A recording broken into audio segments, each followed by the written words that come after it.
Sure, pretty, ikaw pa? I'll contact you right away, alright? Nakangiti rin namang sagot sa kanya ni Allen, na mas lalong nagpaliwanag naman sa napakagandang aura ni Sherlove. Oh my God, you called me pretty and I call you handsome.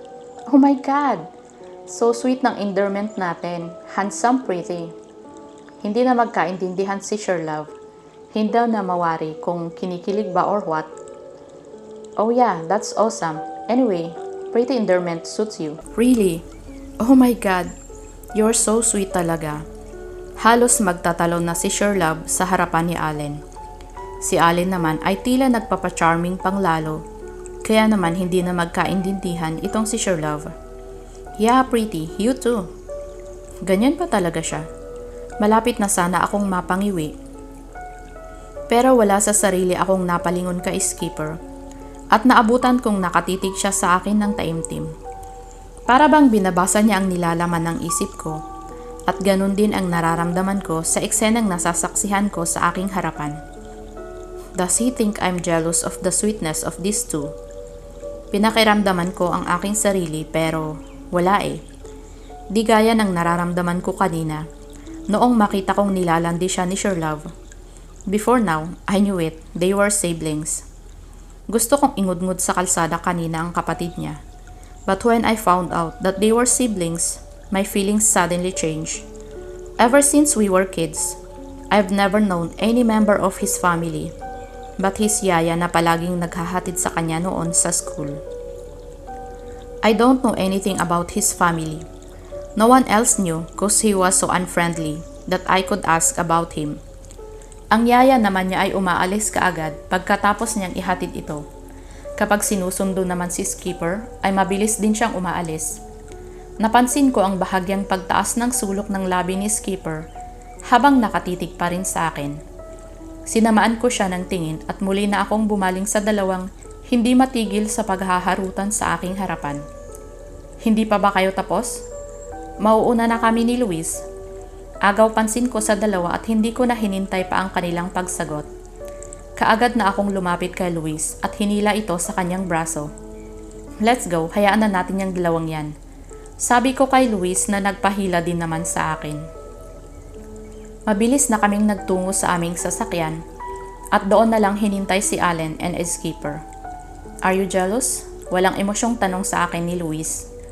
I turned to him and stared at him intently in his eyes. Pero siya naman ang umiwas ng tingin sa akin.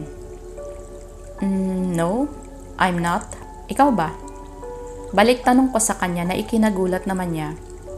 Bahagya pa siyang napaigtad mula sa kanyang kinauupuan at mas lalong naglumikot ang kanyang mga mata at hindi malaman kung saan titingin. What are you talking about? Nagkandautal pa siya sa pagtanong sa akin habang sa ibang direksyon nakatingin. I mean, jealousy is not just for the couple. Pwede rin naman ito sa magkaibigan or sa magkapatid. The more they pay attention to the one, the more jealous you will be. That's what I mean. Allen is your best friend, right? Malumanay kong paliwanag sa kanya. Napatungo siya pero hindi nakaligtas sa akin ang lungkot sa kanyang mga mata. Yeah, mahina niyang sagot. That's it. Minsan nga nagsiselos ka kahit wala ka namang karapatan. Habol ko sa mahinang tinig. Jealousy is not about rights. That's an emotion that can never be controlled. Malungkot niyang sagot sa akin. Napahinga na lang ako ng malalim. Sasagot pa sana ako pero biglang bumukas ang pinto sa aking tabi at sumungaw si Allen. Bumukas din ang pinto sa front at pumasok naman sa driver's seat si Skipper. Tatlo ba tayo dito sa likod? Nagpapalipat-lipat ang aking paningin kay Allen and Luis. Yeah, is there a problem? Driver naman ang nasa unahan. Sagot ni Allen na hindi ko inaasahan. No, excuse me Allen. Ako na lang ang lilipat sa unahan. Skipper is my friend. Mabilis namang lumabas ng sasakyan si Allen at kaagad din akong lumabas. Hindi na siya sumagot pa at pinagbukas niya naman ako ng pinto sa front. Kaagad akong pumasok doon at natanaw ko rin sa front mirror na kaagad pumasok sa backseat si Allen at binangga niya ang sa balikat si Luis. Si Luis naman ay sa bintana nakatingin. What? Halos pabulong lang na tanong ni Luis kay Allen at tinapunan pa niya ito ng matalim na tingin. Umayos ako ng pagkakaupo at hindi nagpahalatang pinagmamasdan ko silang dalawa sa front mirror. I didn't focus my eyes on the mirror, but made sure I could see them in my peripheral vision. At dito ko na nga nakita ang pagsusuyuan nilang dalawa. Naiiling na lang ako at gulong-gulo sa aking mga nalaman at nasaksihan sa buong maghapon na ito. How else can I act and live well in the next few days? Is there anything else that I need to know? Skip? Tawag pansin ko kay Skipper na abala sa pagmamaneho. Yes, mahina niyang sagot habang nakatutok sa unahan ang kanyang paningin. Daan tayo sa mall, may bibilhin lang ako. Sure, kaagad niyang kinabig ang manibela at inili ko patungo sa malapit sa mall. Pagdating namin sa parking lot ng mall ay piniling magpaiwan sa sasakyan ni na Allen at Luis. May importante lang daw silang pag-uusapan. Sige, sunod na lang kayo ha. Nakangiti kong paalam sa dalawa, but deep inside me, my chest was pounding loudly at kinukutuban ako ng masama. Nang makalayo kami ni Skipper sa parking lot, ay kaagad kong hinila si Skipper at nagpakubli-kubli kami sa mga sasakyan at muling lumapit sa aming sasakyan.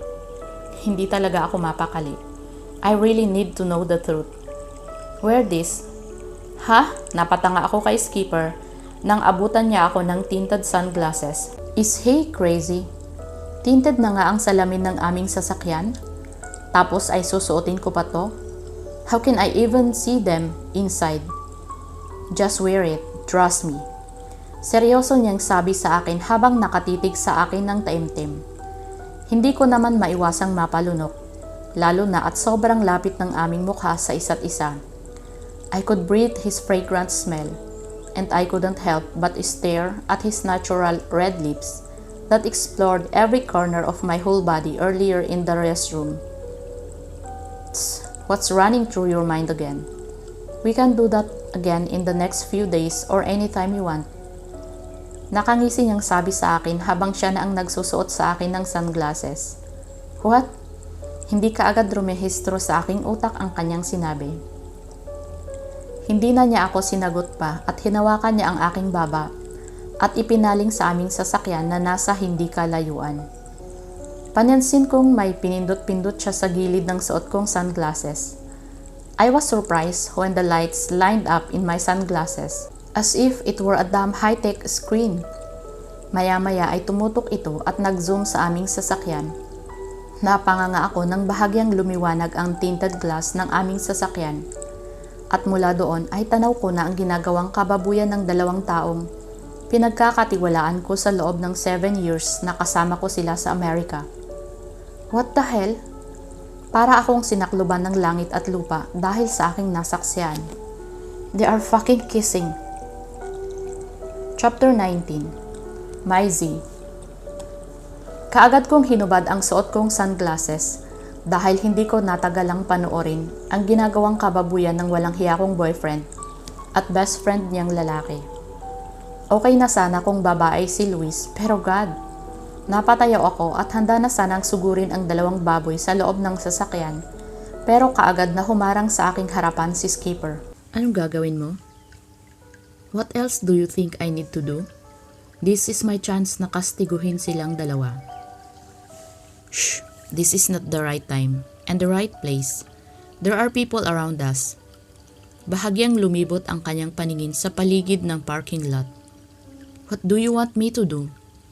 Ang hayaan na lang sila sa mga kababuyan nila? Mariin kong sabi sa kanya at hindi ko mapigilan ang galit na aking nararamdaman. Do you still remember what I told you earlier when we were in the restroom? But this is also the right time for both of us, Skipper. Ayaw mo ba? Ayaw mo bang maging legal ang relasyon nating dalawa?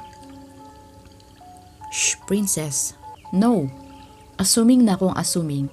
Pero dahil sa mga ipinakita niya at ipinaramdam niya sa akin kanina, sa tingin ko ay may namamagitan na sa aming dalawa. Princess, listen to me. Why? Don't you want everyone to know about us? Or are you just fucking pretending? You're just damn fooling me, Skipper. You don't really like me, huh? Natigil ang aking paghihisterya nang sakupin ng mga labi niya ang aking mga labi. Skipper, ano bang ginagawa mo sa akin? Nawalan ako ng lakas at parang bibigay ang aking mga tuhod. Hinapit ng kanyang mga braso ang aking katawan bilang suporta na tila ba nararamdaman niya ang aking panghihina. He knows it. He knows I'm weak when it comes to him. I couldn't control my moan when his tongue came into my mouth and grabbed my own tongue.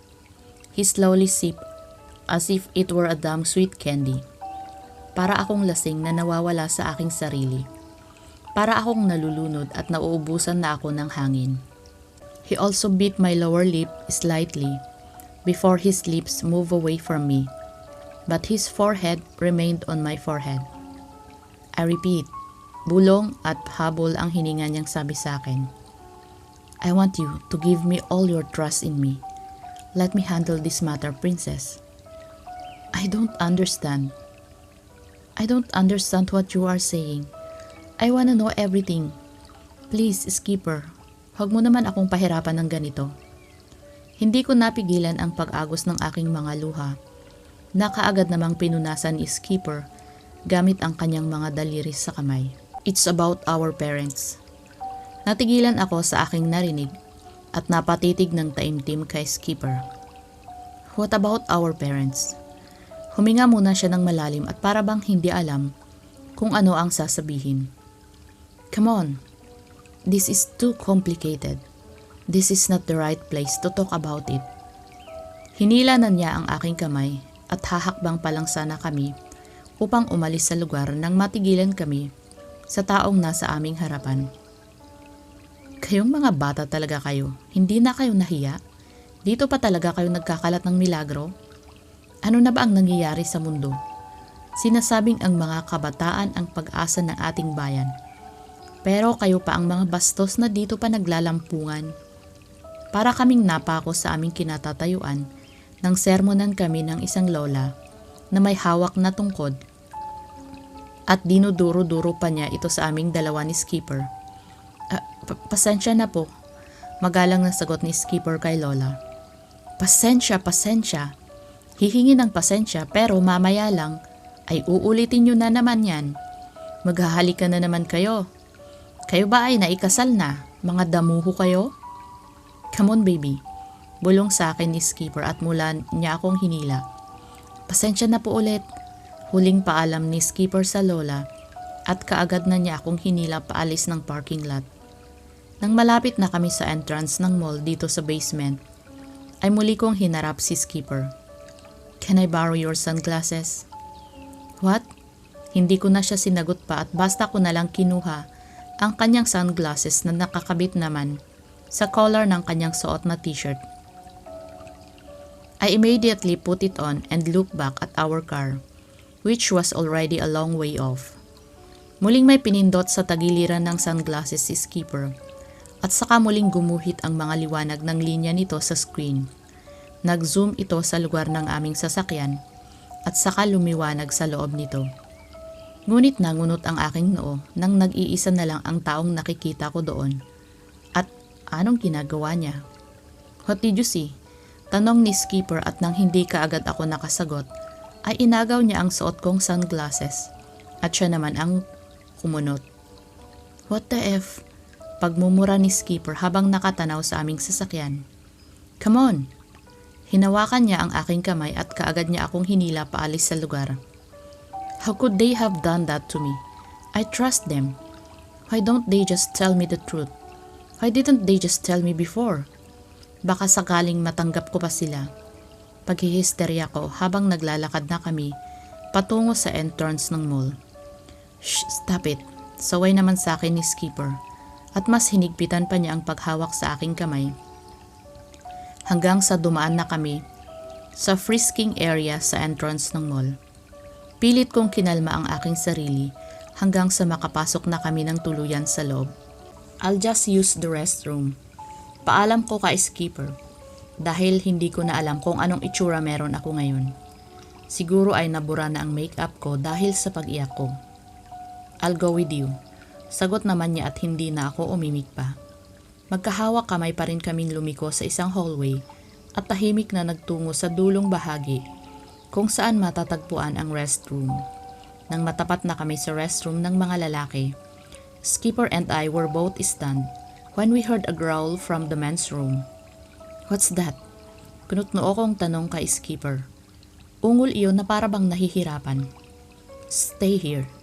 Hinila niya ako at ikinubli sa gilid ng pinto, samantalang siya ay dahan-dahang inilapat ang tenga sa pinto at habang dahan-dahan niyang pinipihit ang seradura ng pinto. Lumalakas ang pag-ungol. Tila nagagalit ito.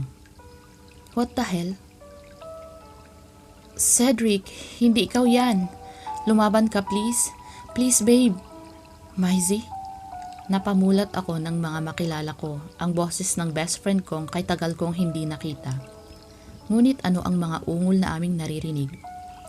Binuksan na ng tuluyan ni Skipper ang pinto nang makilala niya rin ang mga tinig na nasa loob ng restroom. Patuloy ang mga pag-ungol na tila isang mabangis na hayop. "Maisie!" Napasigaw ako sa takot at gulat nang biglang suguri ni Cedric si Maisie at tinangkang sakmalin ito sa leeg. Chapter 20. Lantang Gulay. "Maisie!" Sigaw ko sa gulat at di makapaniwala sa aking nasaksihan. Pero mabilis kumilos si Skipper dahil kaagad niyang nakabig ng malakas si Cedric, kaya sumambulat ito sa sahig at doon silang dalawa ang nagpambuno ng lakas. Kaagad kong nilapitan si Maisie na tulala at walang humpay sa pag-agos ang kanyang mga luha sa pisngi. "Are you okay? Did he hurt you?" "What? Tell me." I can't explain how much I worried about her. We haven't seen each other for 5 years.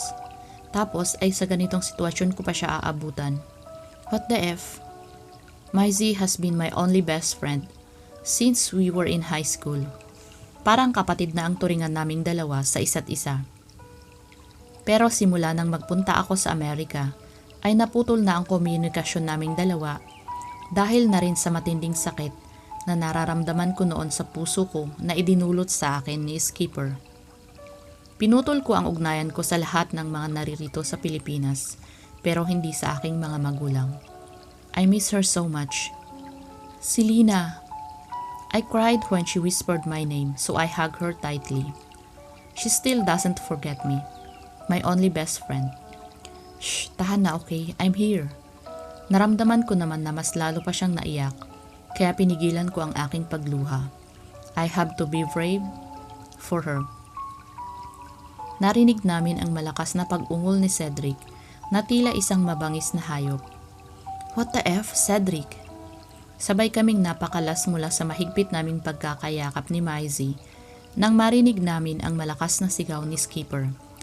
Nakadapa na si Cedric sa sahig habang nakakubabaw naman si Skipper sa likuran nito at malakas niyang pinipigilan ang pag-aalsa ni Cedric. Nakaposas na rin ang mga kamay nito. "Wait, where did Skipper's handcuff came from?" Umungol ng napakalakas si Cedric na siyang nagpapagulat sa aming lahat. "He looks like a wild animal in the forest. What's wrong with him? Why is he like that?" Sigaw ko dahil sa hindi ko mapaniwalaan ang itsura ni Cedric. Bakit siya nagkakaganyan? "Grrrr! Damn, he's so fucking strong!"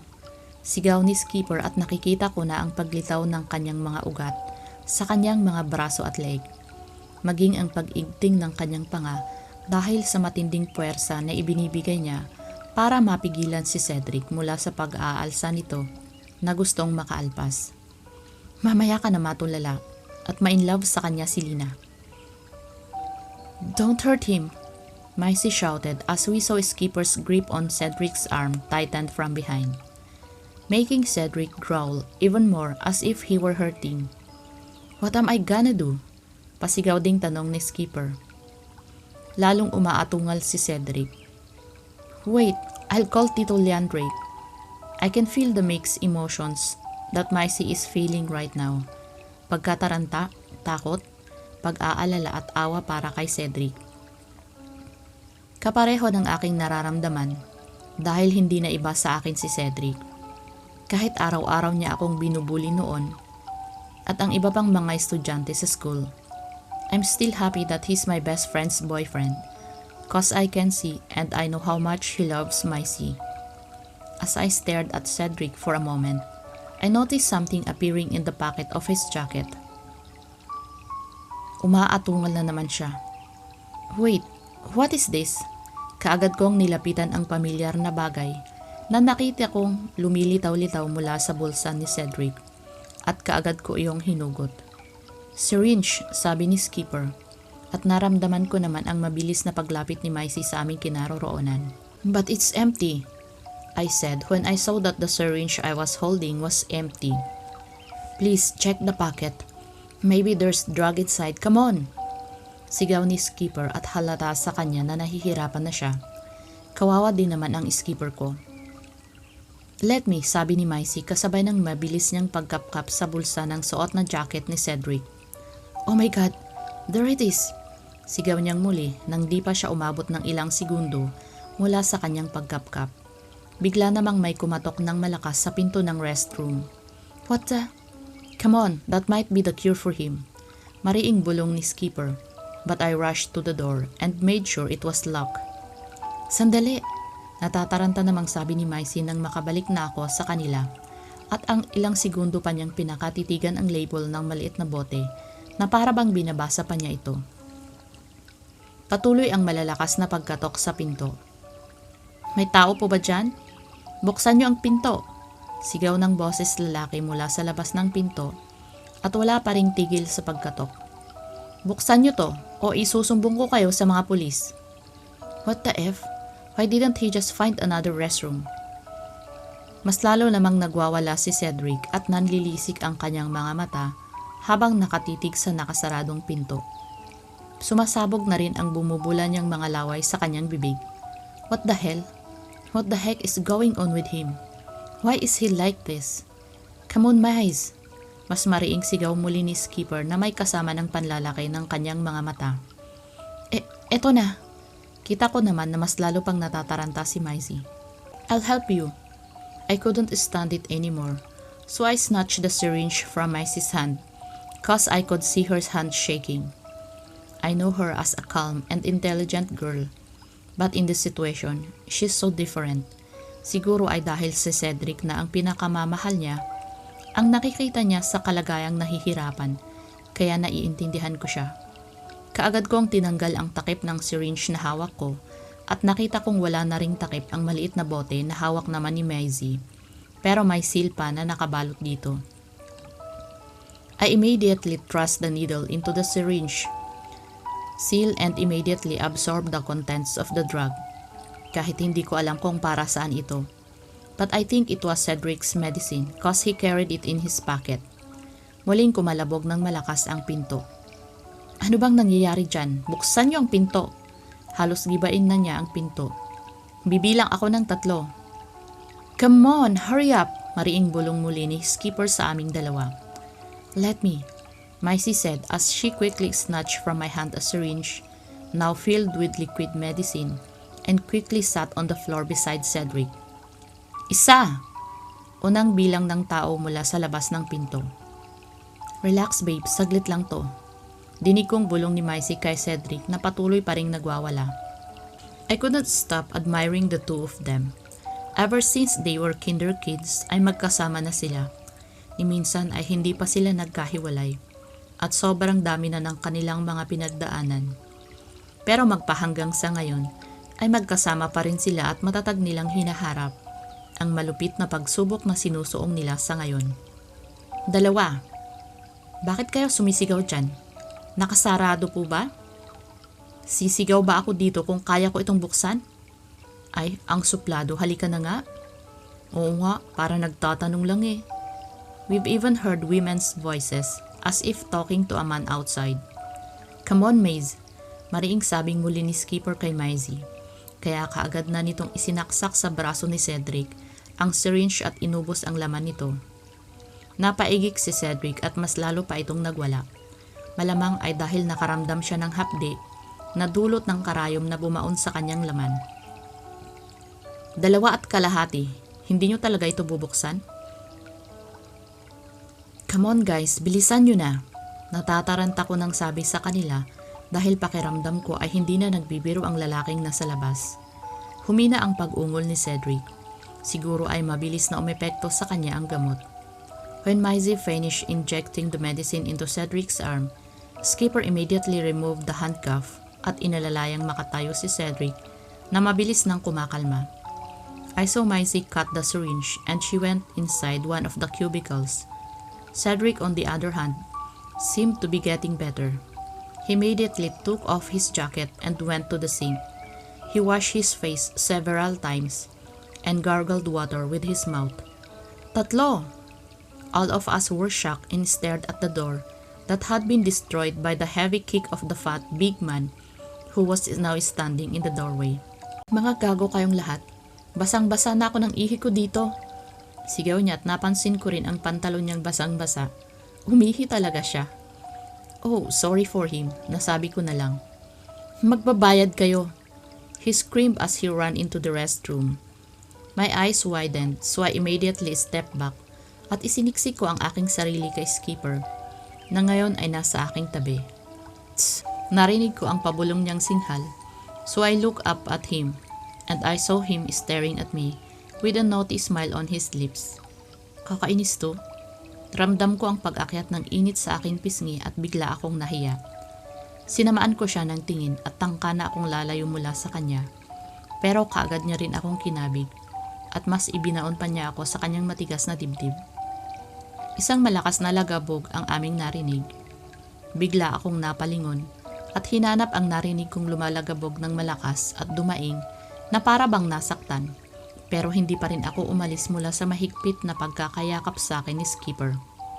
Ang ingay mo para kang kalabaw, Cedric said to the big man who was now lying on the floor before he pulled Maisie out of the restroom.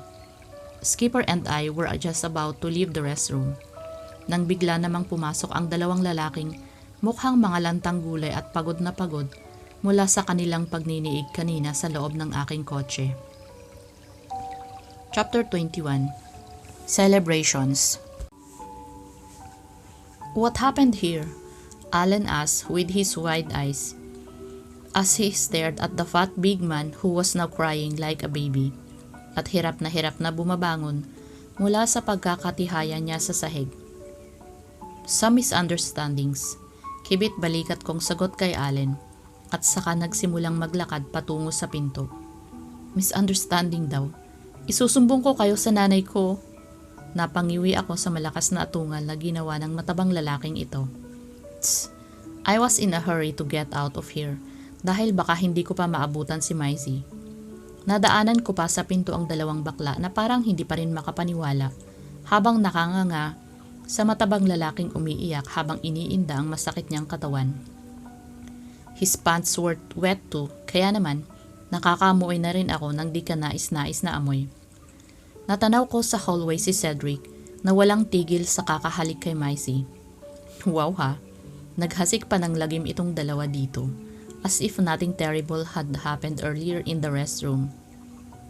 Okay lang ako. Nakangiti pero naiiyak na sabi ni Maisie kay Cedric, and I couldn't help but feel sorry for my best friend. Maisie? Agaw pansin ko sa dalawa bago pa man may makakita sa kaharutan nilang dalawa dito sa public place. Si Lina. Kaagad bumitaw ng yakap si Maisie kay Cedric at ako naman ang sinalubong niya ng mahigpit na yakap. Namiss ko ang best friend ko. Thanks, I glanced at Cedric when he spoke and fist bumped on the man behind me. What really happened? Tinig ni Skipper ang aking narinig. Napabitaw na rin ako mula sa pagkakayakap kay Maisie nang maalala kong muli ang mga nangyari kanina sa restroom. I don't know either, sagot ni Cedric habang umiiwas ng tingin sa aming lahat. Hindi ko naman mapigilang mapanganga sa kanyang isinagot. What? You don't know what you did? Tila nagpanting ang aking tenga sa kanyang sinabi. What happened earlier is not normal. Don't even think about it. What's up? When did you arrive here? Pag-iiba niya ng usapan at binaliwala ang aking sinabi. Mas lalo namang bumangon ang inis na namumuo ngayon sa aking dibdib. I just arrived last week, and I hope my best friends will have a good life with you. But what the fuck is this? Inis kong tanong sa kanya. Selena, okay lang naman ako eh. Awat sa akin ni Maisie. Okay? Is it okay with what I saw earlier? Baling ko sa kanya dahil pakiramdam ko ay ipinagtatanggol pa niya ang lalaking ito kahit ramdam ko yung paghihirap niya. God, Cedric, you look like a beast that has escaped from the cage. I couldn't control my emotions, lalo na at mundik nang mapahamak ang best friend ko kanina nang dahil sa kanya. Kung hindi kaagad kami dumating ni Skipper, ay baka hindi namin inabutang buhay si Maisie. Anong laban ni Maisie sa katawan ng boyfriend niyang bukod sa malaki ay malakas pa? Will she be able to fight Cedric when I know how much she loves this fucking man? Selena, stop it. We have no idea what really happened to them. Saway ni Skipper sa akin. But what I saw was enough. That my best friend is having a hard time and hurting because of you. Galit ko pa ring sabi habang may panduro kay Cedric, who was kept staring at me, but I could feel his emotions he was trying to control. But I don't care. What's going on here? A familiar voice suddenly burst into the scene, which made me more angry.